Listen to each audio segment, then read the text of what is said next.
My grandfather was a soldier in the fall fight to throw over the monarchy. I am the daughter and granddaughter of kindness and passion. I am nurtured by the hands of God and by my grandmother.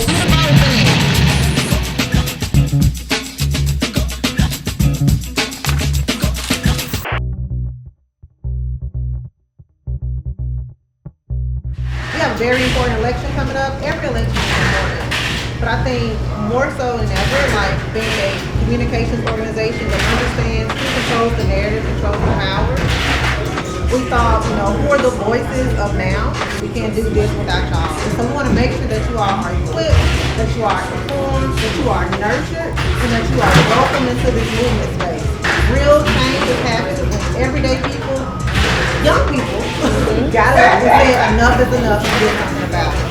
So I hope that, over the next couple of weeks and post-election, that we continue to tell people to do the vote thing. And that you all act this program in a way to where the next people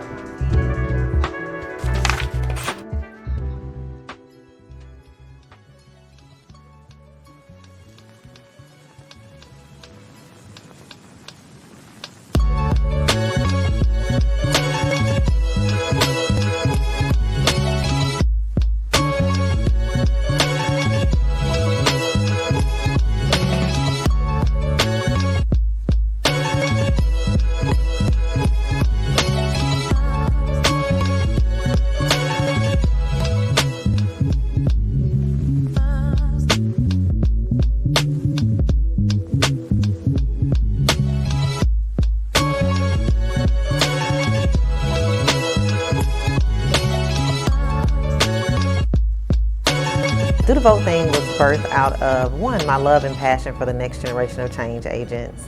And I often say that it's important for us to create a pipeline for young folks to get involved in being about creating the change that they want to see in the futures that they will have. And so Do the Vote thing leverages culture, media, and content to do what? Encourage young folks to do the vote thing. I think, peer-to-peer support, peer-to-peer affirmation, peer-to-peer learning, I think all of that is important. And in true Alabama values fashion, I think it's important to also package things in a culturally relevant frame. And for me, it's the 90s. If you haven't noticed, I love the 90s. The 90s for me was a period when representation was there. Black art, black music, black culture. And so I bring a lot of that into the Do the Vote thing campaign. And I like to ground it in like black art, black culture, black vibes, because if we think about a lot of the issues that we deal with in this country, and we think about this country's roots in anti-blackness, when we talk about collective liberation and no one being free until all of us are free, I often say that all of us won't be free until black folks are free. I am 6 generations removed from slavery. I am the grandchild of sharecroppers, and my family is from Coffee County, Alabama. And I think that this is important to name anytime I come into a space of like who I am and the lineage that I carry with me, because it defines all of the work that I do in Black liberation movement. It's not just my passion for people being civically engaged or civic empowerment. I think it's like the long-standing understanding that we need sustainability in our movements, we need commitments, and we need those from young people who are the change makers in society. I was born in Nepal. I came here when I was 5 years old.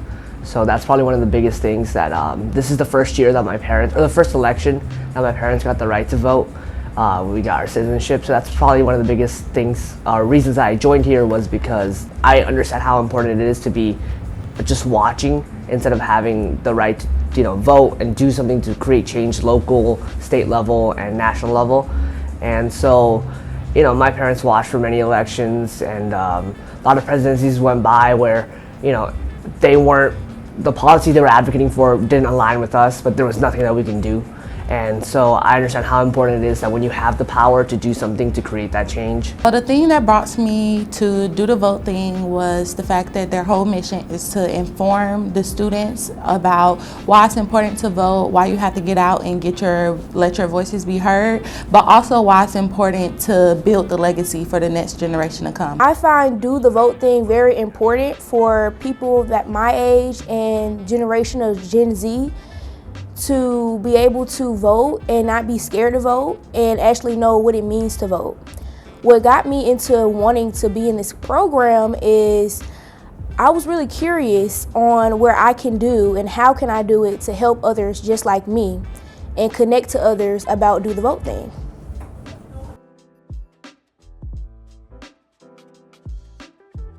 We say sometimes when you all hear racism, what do you think racism means?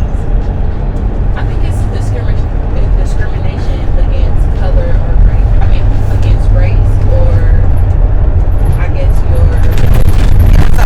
So if you couldn't hear Scotty say, discrimination against someone because of their color, race, or religion. Yeah, no, that's prejudice actually. But racism, by definition, is when your prejudice has institutional power. So I want you to think about racism, prejudice plus institutional power equals racism. So your disdain, you're not liking black folks, and you having institutional power, i.e., whether it's in our social institutions, to be able to use your prejudice and disrupt that group's life, quality of life, or access to resources some kind of way, that's racism. So the reason I wanted to bring this up, because when you talked about what Kay Ivey immediately did, in Alabama's Constitution, literally, not just Alabama, Mississippi, a couple of other states, but I'm going to speak to Alabama because that's where we at. The Constitutional Convention, like John Knox opened it up and literally asked the crowd, what is it that we're here for if not to uphold white supremacy? In order to do so, we must do it by law and not by force. So when we think about policies and when we think about, things that are being passed to uphold a system that is rooted in, i.e., the legacy of slavery, and like all those things. I just want you to have that context. And the reason I wanted, you to have that context is because you will also notice that we may talk a lot about the oppression of black folks and black liberation in this space. And that is because of this country's roots in anti-blackness.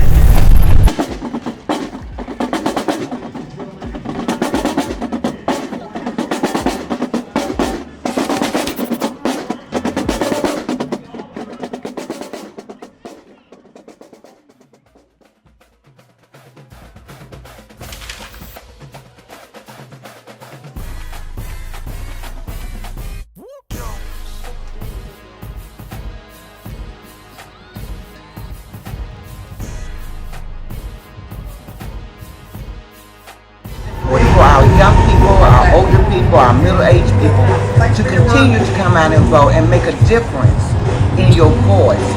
There are people who lost their lives, people who have walked, people who have just made sure that we had all the information to vote. And all I got to say, in order for us to move in this year, 2024, you got to have hope, and you got to get to that poll and make that vote. Do the vote thing. Our vote is our power. On every level of governance, we need to exercise our right to vote, local and national. And the impact and power of voting is our voice in the community. And we need to make sure that we exercise it fully. When I'm talking to somebody younger than me, I ask, what is it that you're interested in? What is it about this world that you would like to change? What is it that's bothering you? What would make your life better? Actual working toward the vote, working toward good elected officials, working toward good policies, working toward a system that works for them. That's what I like to get young people to think about.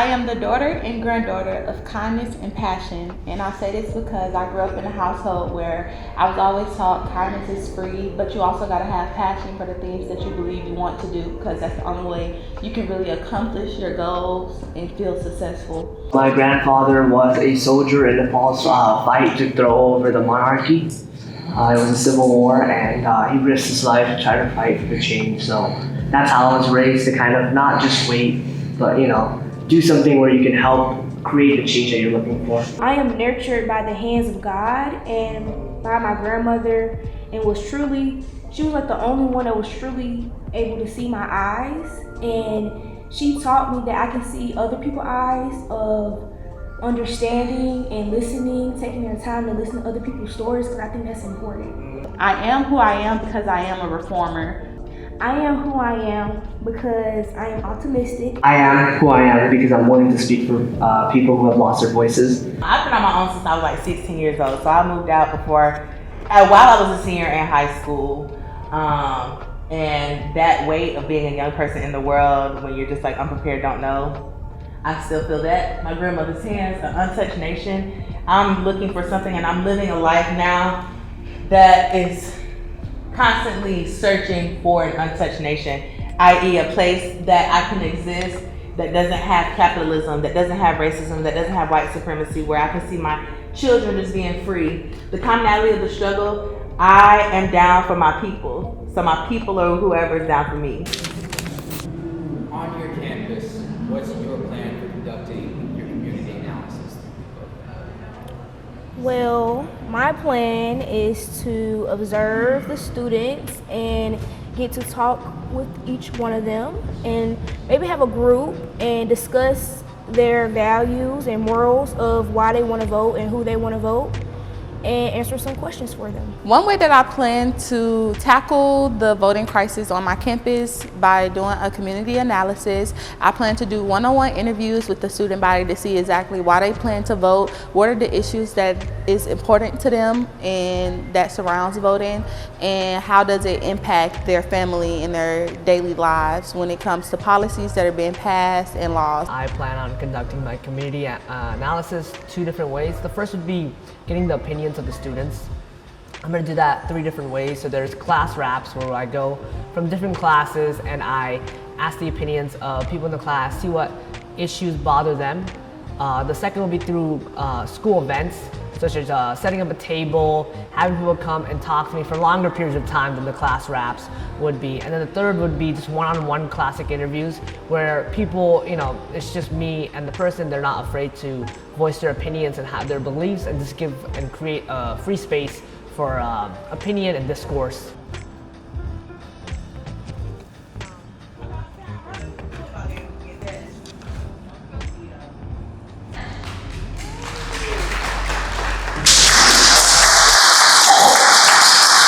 Dr. Brown, there's so many gems that you just dropped on us, but the one thing that really stands out to me is from 8 years old to now, you are still doing the work. And it reminds all of us that voting rights were not won in 1965, they're won every day through our action. We believe that one way that people keep groups disempowered is to create barriers to information. I think we heard that thread and talked about it, right? And then we also believe who controls the narrative controls the power. And then we also believe that if we're going to make information accessible, then we need to make it accessible. It needs to be packaged in a certain way, delivered on a certain platform, delivered from a certain person, i.e. trusted messengers. And so this campaign is about equipping students. We're on 4 college campuses, and it's about equipping students to leverage narrative and messaging to raise awareness around issues, to close the knowledge gap, to educate voters. So when you all leave here today, I encourage you to go out to what we call the Liberation Station. I think I heard someone mention the Radical Black Imagination. And our Liberation Station is rooted in that. And it makes me think about during the 60s, like when Black folks were moving towards progress and bucking against systems that were designed to oppress and marginalize them, right? But they had to have an imagination of what could be and what should be. And that kept them moving forward. So I encourage folks to come out, take a picture in front of the Liberation Station, and we would love to capture your voice as to why people should do the vote thing.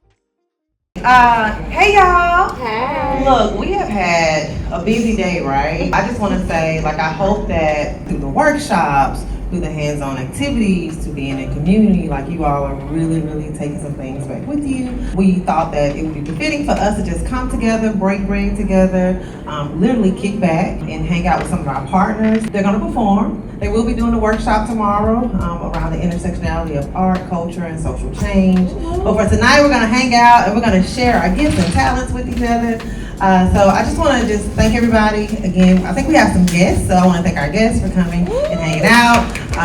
Yes, for hanging out with us. Please feel free to get some food and break with us also. My name is Kat Phillips. I am the program manager for Shape the Field. And we are a digital space. We're a narrative space. We are a space where artists and creatives come together and sort of bridge that gap between people who are actually advocates but don't know they're advocates, but they're advocates through their music, they're advocates through their art, they're advocates through their poetry, because they talk about everyday issues. What I do as program manager is I just try to connect with people all over the state, creatives, try to bring them into this program so not only they can express their creativity, but also learn why it is important to vote, why it is important to use your voice through your art, and then take it back to their community, where they're from, so we can engage people all over the state. So how can you use the lessons from the Equality and Justice Institute to guide your voter engagement? The Institute kind of showed me like the centuries and centuries of oppression. It really helped me understood, like I understood it at the surface level beforehand, but now I was able to see firsthand accounts of what these experiences were. And for me, it also showed me how far we've come, but also how much further we have to go. There's, so much progress was done from, the 1500s to now, and that was done slowly, and it took hundreds and hundreds of years. But one thing about history and progress is that it can be taken away very quickly. And so I think for us as the youth, we have to remind kind of our peers how quickly history and progress can be wiped away. We've seen it with, court decisions being overturned. We've seen it with books being banned, lessons being, you can't teach these lessons in school. And so we have to take it amongst ourselves to kind of keep the history alive and also keep the progress going so that it doesn't stall or go backwards. I definitely agree, especially when it comes to the literacy test that our ancestors had to take to even get the right to vote. And the fact, it's kind of enrages me a little bit, but it's also like, it's something that all of the student body on our campus should try to experience so that they can know why it's so important to vote and how our blood, sweat, and tears goes into our vote and how it's making our voices be heard. And like back on what you said, like the emotions, when I was in that museum, I felt so many emotions. I felt like sad, angry, and they should really know like really how important it is to vote. Because history it's a race thing. It's like it's about to go away, and we really need to put things together and remind each other every day. And even though it was like a bad parts of history that we were being shown, it kind of empowered me a little bit. Mm-hmm. Like it kind of lit a fire in me because it's showing me like, okay, yes, we know what's going on, and we're seeing what's going on right now in modern day time. But the things that went on in history in the past, it was 10 times worse. And they still stood up and fought for what they believed and tried to get us to get our right to vote and march for their freedom. And I think that's the thing that we have to bring to our campus. That's the drive that we need to bring so they can keep the morale up, but also know why it's important to vote and how it all ties into history.